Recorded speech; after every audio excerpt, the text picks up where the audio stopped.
नमस्कार। तो आज मैं आपको बताने जा रहा हूँ कि अभी पूरे देश में जिस बात पर बहुत अधिक चर्चा हो रही है वो है विपक्ष के नेता श्रीमान राहुल गांधी जी की अमेरिका यात्रा पर। तो इस यात्रा में भी बहुत सारे विवादास्पद प्रकरण जुड़े हैं। इस यात्रा के दौरान 3-4 बातें ऐसी हुई हैं जिनके ऊपर पूरे देश में बहुत अधिक चर्चा है और बहुत लोगों ने उनको आलोचना भी की है कि वो विदेश में जाकर ऐसा कहकर भारत का अपमान कर रहे हैं। एक बात उन्होंने बहुत बड़ी अजीब जो कही। What is your name? Brother, yeah, with the turban. What is your name? Balinder Singh. The fight is about whether he, as a Sikh, is going to be allowed to wear his turban in India. Or he, as a Sikh, is going to be allowed to wear a kada in India. Or he, as a Sikh, is going to be able to go to Gurdwara. That's और इनके इस कथन के विरोध में बहुत जगह भारत में भी प्रदर्शन हुए और विशेषकर दिल्ली में सिखों ने बहुत बड़ा प्रदर्शन भी किया।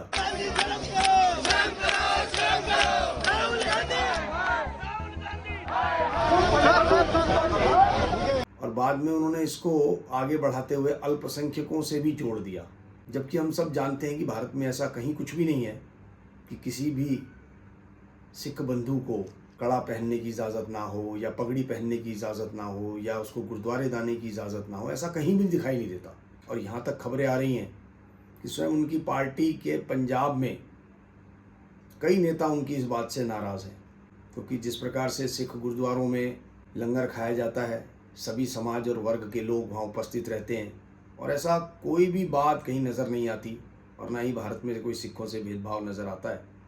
और सबसे बड़ा इस बात के बाद जो हुआ कि कनाडा में बैठा हुआ पन्नू, जो कि खालिस्तान का समर्थक है और भारत में एक बहुत बड़ा अलगाववादी आंदोलन चलाने का भी समर्थक रहा है, उसने तुरंत ही एक चिट्ठी जारी करके राहुल गांधी को भेजा है और उसको धन्यवाद बोला है और ये कहा है कि देखिए, राहुल गांधी ने हमारी बात का समर्थन कर दिया और भारत में तो सिखों के साथ भेदभाव हो रहा है। अब आप सोचिए कि एक अलगाववादी नेता ने कैसे राहुल गांधी की उस बात को पकड़ लिया है और कैसे वह इस बात का प्रचार पूरे विश्व में कर रहा है कि भारत में सिखों के साथ भेदभाव होता है।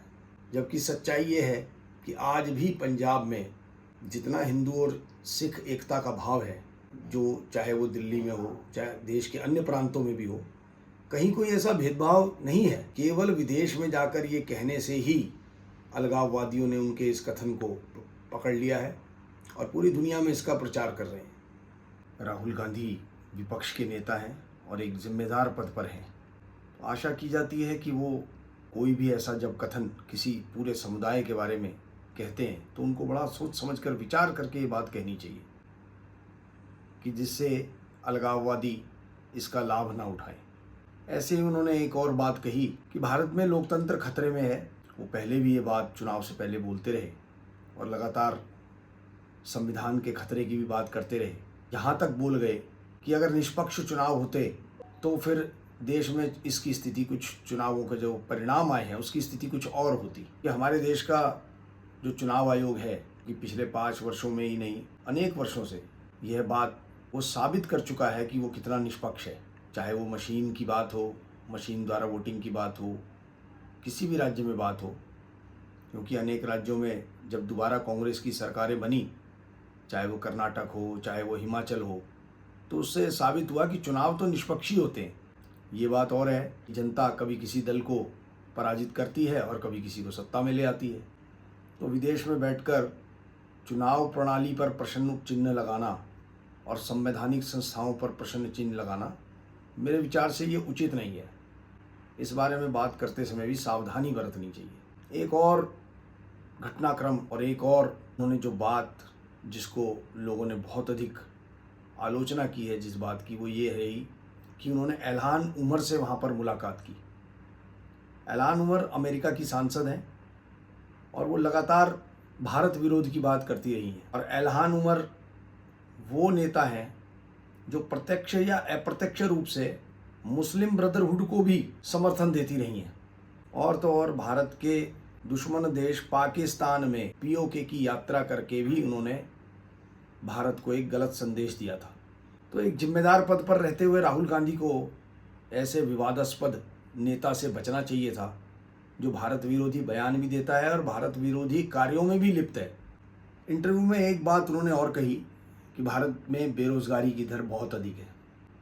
वास्तव में जब भी ऐसी बात की जाए तो वो तथ्यों पर आधारित होनी चाहिए, आंकड़ों के साथ होनी चाहिए। अभी जो 2022-23 की जो रिपोर्ट है IMF की, उसके अनुसार भारत में बेरोजगारी की दर में कमी आई है और उन्होंने इसकी जो तुलना की है वो तुलना की है चीन से, और चीन की तुलना में भारत में बेरोजगारी दर कम हुई है, ये प्रमाणिक है। और कभी कभी राहुल गांधी चीन के प्यार में वो बातें कर जाते हैं कि वो भारत का विरोध कर देते हैं। वो मोदी का विरोध अवश्य करें, क्योंकि राजनीति में विपक्षी दल को ये संवैधानिक अधिकार मिला हुआ है कि वो सरकार की आलोचना करें और करनी भी चाहिए, लेकिन वो भारत विरोध ना करें और तथ्यों पर आधारित बात करें तो सबको उनकी बात ठीक लगेगी। जैसे कि एक बहुत बड़ा उदाहरण अभी पिछले कुछ वर्षों में हुआ है, उस बात की भी प्रशंसा करनी चाहिए कि जैसे भारत पहले इंपोर्टर था, यानी कि आयात किया करता था हथियारों का, और आज की स्थिति ऐसी बदली है कि भारत आज निर्यातक है। अब ये बात तो कोई झुठला नहीं सकता, ये तो तथ्यों पर आधारित बातें हैं और इस तथ्य को हम रक्षा मंत्रालय के आंकड़ों से भी जांच सकते हैं, RTI के द्वारा भी ये बात पूछी जा सकती है। और ऐसे ही एक और बड़ा क्षेत्र मोबाइल का क्षेत्र है, बहुत बड़ा हब भारत बन गया है और आज भारत उसमें भी विश्व में नंबर 2 का निर्यातक बन चुका है। तो जहां भारत सफलता प्राप्त करता है उस विषय को भी रखना चाहिए, उस विषय को ध्यान में करना चाहिए, तभी फिर वो एक देश भी अच्छी राजनीति की ओर बढ़ेगा।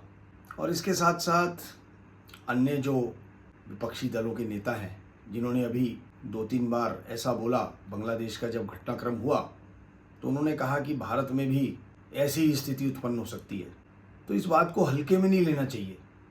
देश की जनता को ये समझना चाहिए कि भाई ऐसी बात करने वाले लोग क्या ये देश के हितैषी हो सकते हैं? क्या भारत में लोकतंत्र खत्म हो रहा है? क्या भारत की जनता इतनी मूर्ख है?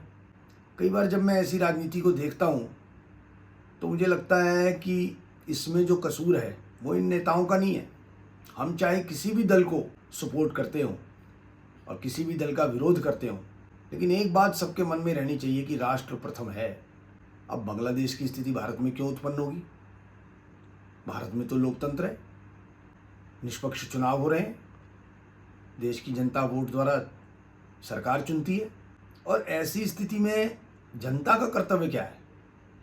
आप कांग्रेस को वोट दें, बीजेपी को दें, किसी भी दल को दें, लेकिन जहाँ पे राष्ट्र की बात आती है वहाँ पर किसी भी व्यक्ति की जाति देखकर, धर्म देखकर जब हम वोट करते हैं या उसका सपोर्ट करते हैं, इसका मतलब हम स्वयं ही ठीक नहीं हैं। तो लोकतंत्र तो वहीं होगा जहाँ पर जनता जागरूक होगी। अब अगर विपक्ष के नेता ने विदेश में जाकर कोई देश के हित के विपरीत बात की है तो उस दल के सपोर्टर्स को भी जाके पत्र लिखने चाहिए, वहाँ की पार्टी के जो लोकल लीडर्स हैं उनसे बातचीत करनी चाहिए कि भाई हम आपका सपोर्ट तो करते हैं, कांग्रेस का सपोर्ट तो करते हैं, लेकिन राहुल गांधी की बात हमें ठीक नहीं लगी। ये विदेश में जाकर वो एक इतने बड़े भारत के समुदाय का, सिख समुदाय का भेदभाव का आरोप लगाएं तो ये उचित नहीं है, इसको बदलें।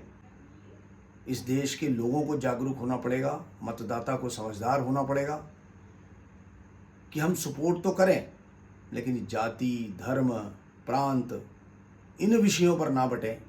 इस अपील के साथ मैं अपने इस विचार को, आज की जो बातचीत है मेरी, मैं समाप्त करता हूँ। आशा करता हूँ कि मैं जल्द ही आपके सामने देश की, समाज की परिस्थितियों पर एक और वीडियो लेके आऊँगा। तब तक के लिए नमस्कार।